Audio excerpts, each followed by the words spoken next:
waaw mbokku internet Iba Kane TV yi tey nag dam leen andil gan bu rëy le roi des arènes bi nga xam ne jëloon na titre bi en 2019 mu gëj a wax lool xam nga gëj na wax gëj na génn ñu yàgg ko traqué nag yàgg ko topp waaw yombul nag waxtaan bi yombul mais peut-être yàlla tey la ko dogal ñu ko siy remercier si loolu confiance boobu mu ñu may tey ba mu ñu mën a waxtaan ak moom Modou Lo nuyu naa la lu bare. waaw maa ngi lay fay Iba Kane ci nuyu sa internet yëpp muy Iba Kane TV di vraiment am contentement toog yow waxtaan parce que ginnaaw yàlla fu làmb toll tey waaw sa loxo mu ngi ci bu baax a baax suñu làmb du tey te ku xam suñu làmb xam Iba Kane tax na vraiment xam na ñu ngi lay ñaanal Iba Kane TV bi ci kaw ci kanam incha allah lan ngay wax si jamono yi accident yu bari yi keroog si fële ay plus de 40 morts tey encore moo amaat ay morts loolu en tant que porteur de voix loolu lan nga siy wax. d'abord dañuy wax inna lillahi wa inna ilayhi raji'un waaw ñëpp ñu bokk ci accident bi di leen ñaanal ñu génn àdduna yàlla yërëm leen xare leen àjjana leen jaale seeni mbokk ñi am ay blessures leen ñaanal ñu tane ak jàmm bu tey bi ak accident yëpp daal xam nga vraiment métti na tiis la bu métti xam nga décès yi toll nii di am ci Sénégal mais nag lépp rek gars yi surtout autorités yi gën a xoolaat dispositif yi ñu ciy jël xam nga xool discipline bi tamit ci tali bi parce que yenn oto yu màgget dina ko jur yenn yi tamit xam nga indiscipline ci dawal dina ko jur sometimes mën a nekk tali bi te xam nga tali yi tamit des fois loolu lu ñu war a gën a xoolal dama koy wax tey fi ma ko dégg ak si boobu noonu dafa bëri ay des fois ay jur yu bëri ñuy traversé surtout ay mbaam ak yooyu noonu tali boobu parce que comme des fois ñu génn ak si boobu dafa bëri trop yooyu nag moom état xam naa moo ci jël mesure rek wax ak waa dëkk bi ñu ci am jur d'habitude ñu koy takk xam nga chauffeur yi tamit bu ñuy jug di voyage ñuy nelaw ba doyal tamit oto yi tamit ñu saytu ndax oto yu mucc ayib la pour mën a daw des fois nga yor oto xam nga ay pneu yu baaxul ak yooyu noonu yu bëri dafay cause accident moo tax na gis naa sax d'ailleurs état bi am na ay dogal yu mu ci jël di wax rek nañu respecter dogal yi xam nga te gën a sensibiliser nit ñi parce que tali moom du caaxaan chauffeur nga yëpp ay bakkan yu bëree bëri da nga war a prudent xam nga xool li ngay def bu baax a baax waaye di masawu encore Sénégal yëpp rek di ñaan yàlla na fi lii gëj yàlla na fi gëj am des fois tali ak yooyu ñoo ànd mu ñàkk mais yàlla na fi gëj te yu toll nii moom bañ fi amati incha allah mais Modou Lo dañuy dugg si wàllu làmb man nag li ma gën a intéressé départ bi mooy sa départ làmb xam naa ne mbapat nga est-ce que mën nga ñu jaaral tuuti sa mbapat fan nga mbapat ak ñan nga mbapatal waaw man comme ci dëkk bi laa dëkk fii laa mbapat Dakar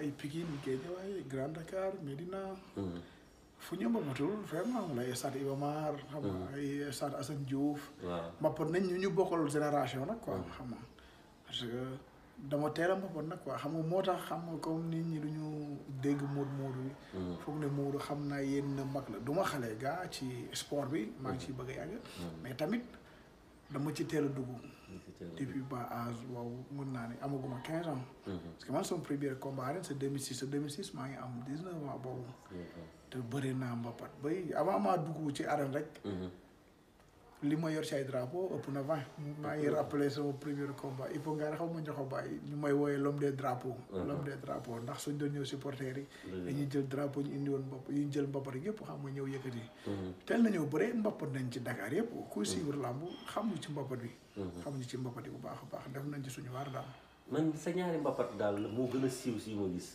d'accord bëri nga mbapat Assane Diouf mais sa mbapat bi ma gën a marqué mooy sa Oumar Fall mu ma stade Alassane Djigo je pense que loolu mun nga si may tuuti internaute bi pourtant loolu du mbapat boobu loolu du mbapat loolu combat nommé la Babacar Mbaye Ngara fa ko tëggoon Mbaye Ngara mu ko tëggoon combat nommé la fay ma xam nga ñu bëree stade Alassane Djigo waaye boobu combat bu neex la parce que xam nga mu ma bële simple période boobu noonu ñëpp ko ci xamoon parce que ku yàlla mayoon kàttan la te ku mënoon bëri la macha allah xam nga moom mu dëkk Guédiawaye promoteur bi Guédiawaye da koon grave bu ko utal adversaire ro maa ngi rappelé sama benn booy lees la àndal di ko wax suñu atelier boobu maa ngi liggéey soudeur foofu la mu fekk di wax Modou Lo soxla ma ne ko maa ngi nii mu ne non waxuma numéro 2 numéro 1 laa wax. parce que comme ni mu doon déggee Modou Lo xam naa mu ngi doon séntu ne xam nga ku waaw ku gànde la wala yoonu quoi te boobu noonu.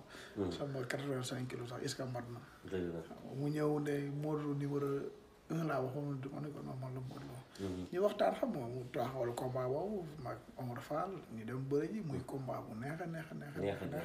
ay xam nga sinon bëri na mbapat yu bëri. mais sa mbapat boobu ak Omar Fall clé yi bëri na si combat bi de. waaw combat bu duré combat bu bëri ay clé yéen ñaar. c'est vrai parce que Omar dafa mënoon bëri trop macha allah xam nga tamit boobu ñun xam nga ñuy soog a débuté ci affaire yi yàlla mooy ci tour nag. moo tax ñu boole woon ñu moo tax lamb feeñ fa daal.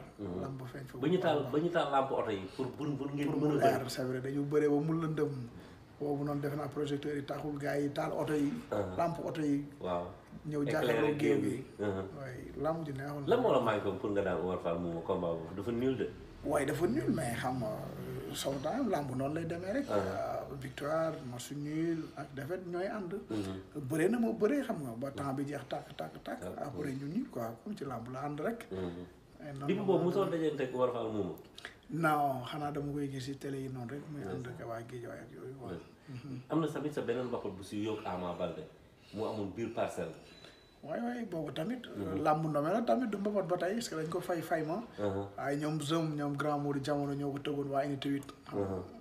ñu bëree ma daan ko vraiment.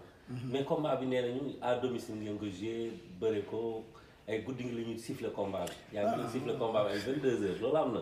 loolu moom ma ne ko habitude la ci mbër yi. waaw koo ci daan rek faaw mu ut xam nga ay prétexte ak yooyu noonu quoi. mais temps normal la ñu bëree. petit combat yi dem maa ak moom ñu doon grand combat. waaw ñu bëree ma daan koy jël bu set wecc ah. da nga ko wër ndomb. dama ko wër ndomb kay. après. waaw dama ko wër ndomb xam nga. waaw fudd ko quoi. nga fudd ko. doy. arraché ko. waaye non jël bu spectaculaire la woon vraiment dama koy gis des fois ci yenn téléphones yi. mais comme xam nga jamono jooju noonu affaire yi bari woon comme nu mu bëree tey xam nga. wax tax na sinon suñu mbappat yi dina gën a tas quoi. mais daal bëri nañ mbappat bu baax a baax. jour boobu mos a gis Ama c'était la première fois. waaye boobu laa ko mos a gis. fekk maa ngi rappelé booy combat yi mbappat yi mu daan tëgee unité 10. boobu. xale laa xam naa sama 10 ans lu ci tegu bëriwul de.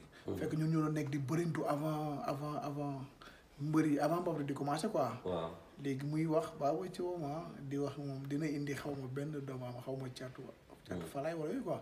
dina ko indi maa moom pour ñu bëree. waaw mu koy wax quoi jour boobu noonu mais xam nga après jotul ñëw. waaw foofu laa doon déggee. boobu xam nga mbappat boobu ñu bëre. mu ngi noonu waaye. bëgg nga am si ndam. yóbbaale nga bëri ngeen mbapat. gis ngeen bëri non bëriwul mbapat mais nag dañu daje mbapat ba tey. da ngeen daje mbapat ba tey. xam nga parce que. comme ñun macha allah suñu écrit bi dafa bëri woon ay éléments. ay métrage ñu ngi fi woon ay dolf ñu ngi fi woon. ay ñoom conki si ñoom ñëpp ay mbir yu mag la ñoom ñoo ma ëppoon foofu te suñuy grand lañ. d'habitude lu bëri. même bu ñuy mujjee daje mbapat rek defe naa mooy 72 heures. Père Birahim Ndiaye la woon unité 22. xam nga man dama bind woon mi-lourd ak lourd. mais dama dem defe naa ba quart de finale. ci mi-lourd bi. fekk ñoom métrage ñoom ñëpp qualifié nañ.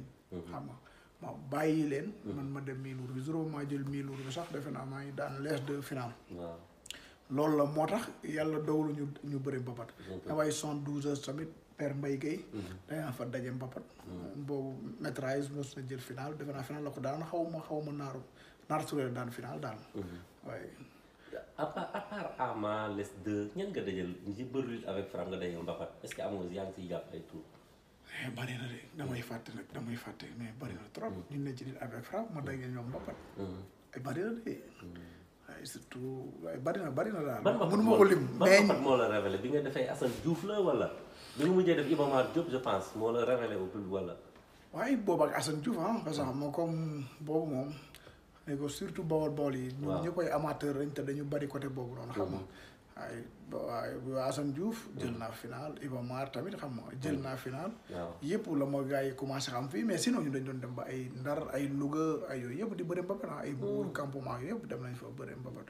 maintes fois quoi. mais yooyu bokk na ci lu ma révélé quoi. comme lamb fii Dakar la gën a. xawee kii ak amateur yi. moo tax yooyu bokk na ci yu ma révélé quoi muy Assane Diouf ak Iba Mar. léegi mbapat lan la def si yow lan la forcé.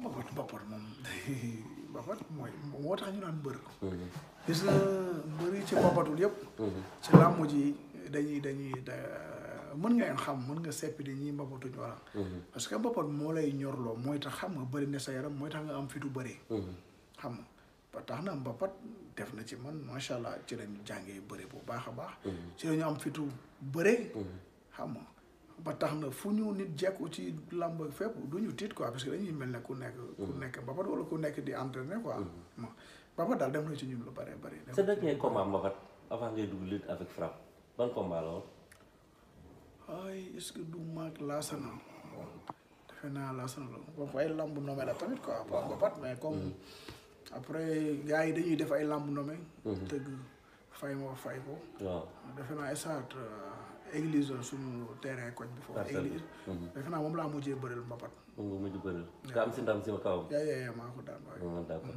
kon daal yow toj nga mbapat waaw def naa ci suma devoir def naa ci li ma ci war a def xam nga bay naa ci sama waar daal bay nga ci sa waar bàyyi suñu après rakk yi ñëw quoi rek nga dugg lutte avec frappe waaye ci lañ dugg lutte avec frappe waaye